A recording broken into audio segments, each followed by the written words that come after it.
Agora, gente, um dos motivos que a imprensa extremista tem tanto ódio do presidente é dinheiro. Claro, tem muitas questões ideológicas também, mas não há dúvida que uma das questões é do funfa, dinheiro. Veja só por quê. Globo em apuros após Bolsonaro alterar regra para transmissões de futebol. O presidente Jair Bolsonaro publicou uma medida provisória que traz modificações à Lei 9.615/1998, mais conhecida como Lei Pelé. Bolsonaro definiu que o time de futebol mandante tem o direito de arena sobre a partida, podendo negociar os direitos de transmissão. Antes da medida provisória de Bolsonaro, a transmissão só poderia ser feita por uma emissora que tivesse concluído negociações com ambas as equipes envolvidas, o que favorecia a Rede Globo. Além de dar uma prerrogativa exclusiva ao clube mandante para negociar a transmissão das suas partidas, a MP atingiu o sindicato dos jogadores de futebol. Anteriormente, 5% dos direitos de transmissão ficava com essas organizações. A partir de agora, os direitos serão divididos igualmente aos atletas da partida, sem qualquer mediação. A grande pergunta é se a medida provisória logo será votada na Câmara ou se vai caducar. Ou se a Globo não vai contar com o STF para revogar a medida ou alterações na lei. Porque, em outras palavras, essa alteração aí, foi feita pelo presidente, acaba com o monopólio do futebol pela Rede Globo. Então, se você assiste a esse canal, segura aí sua televisão, porque se estiver em tal canal, a TV vai balançar ou até cair contra Bolsonaro. Depois de muito se comentar, o ministro da Educação, Abraham Weintraub, foi exonerado nesta quinta-feira e a medida foi anunciada em um vídeo com o presidente Jair Bolsonaro ao lado do ministro da Educação. Vídeo publicado no Twitter de Weintraub. No vídeo, a legenda: agradeço a todos de coração, em especial ao presidente Jair Bolsonaro, o melhor presidente do Brasil. Liberdade. Está aí Weintraub, dos que tiveram coragem de enfrentar o sistema, admirado por muitos, odiado por outros. Infelizmente, gente, dias difíceis onde o Brasil e o mundo estão às avessas. O Tribunal Superior Eleitoral marcou para terça-feira, dia 23 de junho, o julgamento da segunda ação que pede a cassação da chapa eleita em 2018 para a presidência da República, formada pelo presidente Jair Bolsonaro e pelo vice-presidente Hamilton Mourão. O caso foi liberado para julgamento pelo corregedor do TSE, o ministro Og Fernandes. Em nota, o tribunal afirma que observa a ordem cronológica de processos liberados para a elaboração da pauta de julgamentos.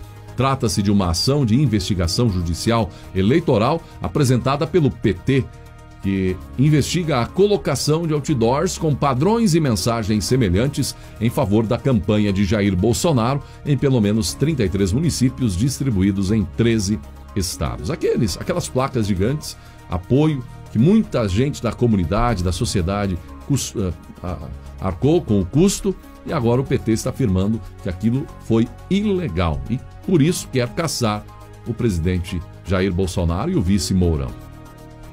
O presidente Jair Bolsonaro afirmou que é vergonhoso o Tribunal Superior Eleitoral estar julgando uma ação para caçar a chapa presidencial vitoriosa com base em um ataque hacker, no caso da outra ação que esteve na pauta há poucos dias e deve retornar em breve para julgamento. Ao comentar sobre a ação com apoiadores que o aguardavam no Palácio da Alvorada, em Brasília, Bolsonaro voltou a afirmar que não irá admitir um julgamento político. Agora, nós não queremos fazer nada ilegal, mas também não admitiremos um julgamento político. Aí não, isso é afronta? Não é afronta, é uma realidade. Ser acusado disso? E acrescentou, algum hacker mudou o nome da página e mudou isso o resultado das eleições? Eu gastei 2 milhões de reais na campanha que vocês doaram. É até vergonhoso dizer que um tribunal superior está julgando uma ação como essa. Se Bolsonaro gastou 2 milhões, você sabe, já viu, lembra? Quanto gastou o PT? Quanto gastaram os outros candidatos? É bom ficar por dentro. Se o inquérito das fake news fosse legal, não haveria necessidade de julgar sua legalidade, pois teria seguido o que está descrito em lei, afirmou o deputado federal Luiz Felipe de Orleans e Bragança. O que o STF está fazendo é transformar um inquérito ilegal em legal, completou.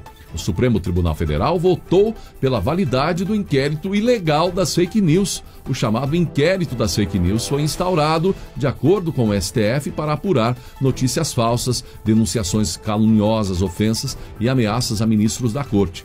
A Rede Sustentabilidade alegava que não há indicação de ato praticado na sede ou dependência do STF, ou quem serão os investigados e se estão sujeitos à jurisdição do STF, e argumenta que, salvo raríssimas exceções, não compete ao Poder Judiciário conduzir investigações criminais.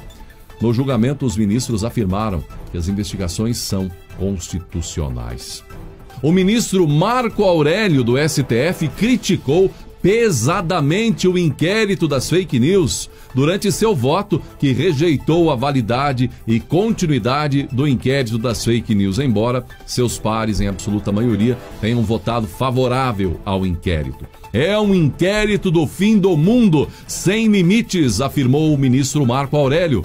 Estamos diante de um inquérito natimorto, afirmou Marco Aurélio, destacando ainda que ele é uma afronta ao sistema acusatório do Brasil e que magistrados não devem instaurar inquéritos sem prévia percepção dos órgãos de execução penal.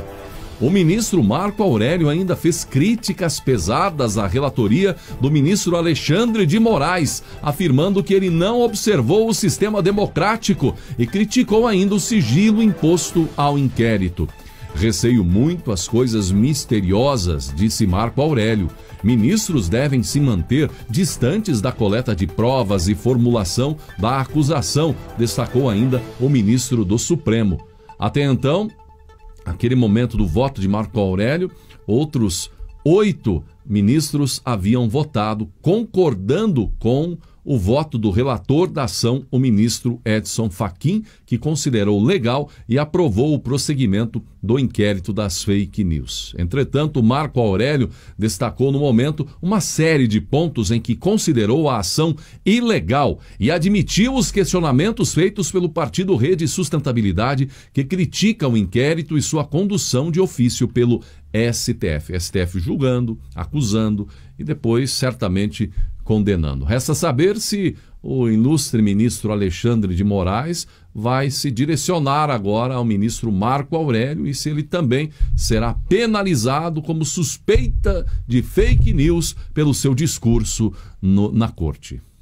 Embora o sistema penal acusatório seja marcado por diversos princípios, o principal deles é que o órgão estatal responsável pela acusação necessariamente não será responsável pelo julgamento. Foi o que eu disse. Não pode a vítima instaurar inquérito e, uma vez sendo formalizado o requerimento de instauração de inquérito, cumpre observar o sistema democrático da distribuição, sob pena de passarmos a ter, como eu disse, um juízo de exceção em contrariedade ao que previsto no principal rol das garantias constitucionais da Carta de 1988. Neste ponto, o sistema acusatório é o oposto do sistema inquisitorial, que se distingue exatamente pela concentração das funções, o inquisitorial, de acusar e julgar em um só agente estatal, o juiz inquisidor. A razão de ser do sistema acusatório, baseado na separação de funções estatais, é muito relevante. Se o órgão que acusa é o mesmo que julga, não há garantia de imparcialidade e haverá tendência em condenar o acusado, o que estabelece a posição de desvantagem do acusado na partida da ação penal. Por mais que se lhe assegure o direito de defesa, o modelo inquisitorial diminui a confiança e a credibilidade no sistema de justiça. Presidente, estamos diante de um inquérito natimorto e ante as achegas verificadas depois de instaurado, diria mesmo um inquérito do fim do mundo sem limites. Peço vênia, presidente, a maioria cachapante já formada de 8 votos para dissentir. E o faço acolhendo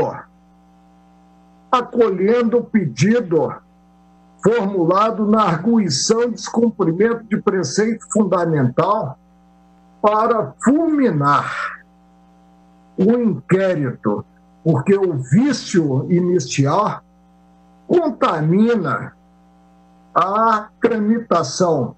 Não há como salvá-lo em que pese a ótica revelada posteriormente pela mesma Procuradoria-Geral da República.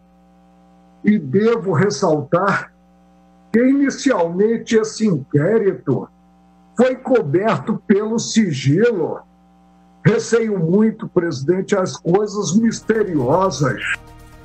O Tribunal de Contas da União decidiu pedir para o governo informações sobre quantos militares estão em cargos que poderiam ser ocupados por civis. O TCU vai medir o nível de militarização do governo para comparar com os últimos 3 governos. O pedido partiu do ministro Bruno Dantas. Recentemente, são constantes as alusões a uma possível militarização excessiva do serviço público civil. Segundo matéria da CNN, trata-se de questão relevante que tem levantado preocupação de setores importantes dos estudiosos da administração pública e também da sociedade. Será verdade isso?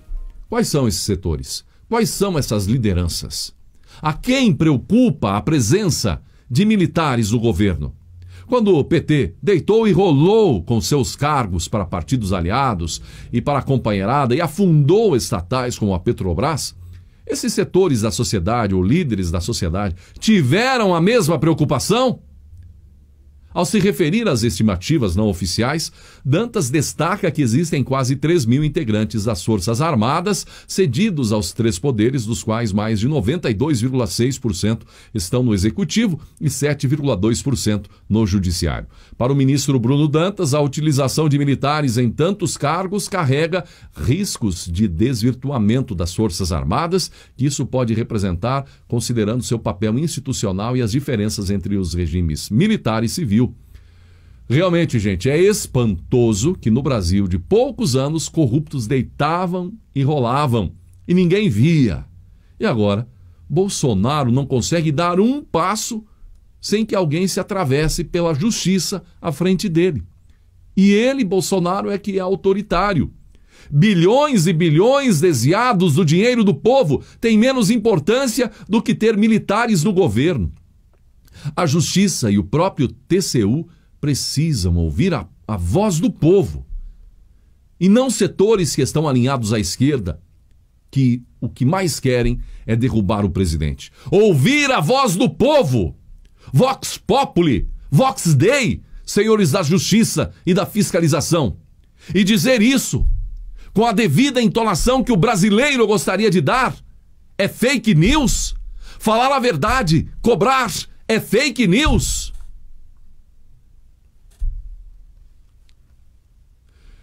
E o Alcolumbre, presidente do Senado, não compareceu à posse do ministro das Comunicações, Fábio Faria. Alcolumbre optou por não ir à posse por estar magoado com Bolsonaro. Segundo Alcolumbre, ele ficou irritado com declarações do presidente Jair Bolsonaro em redes sociais sobre o que Bolsonaro chamou de abusos que estariam acontecendo. Oficialmente, o presidente do Senado alegou que teve um imprevisto de ordem pessoal.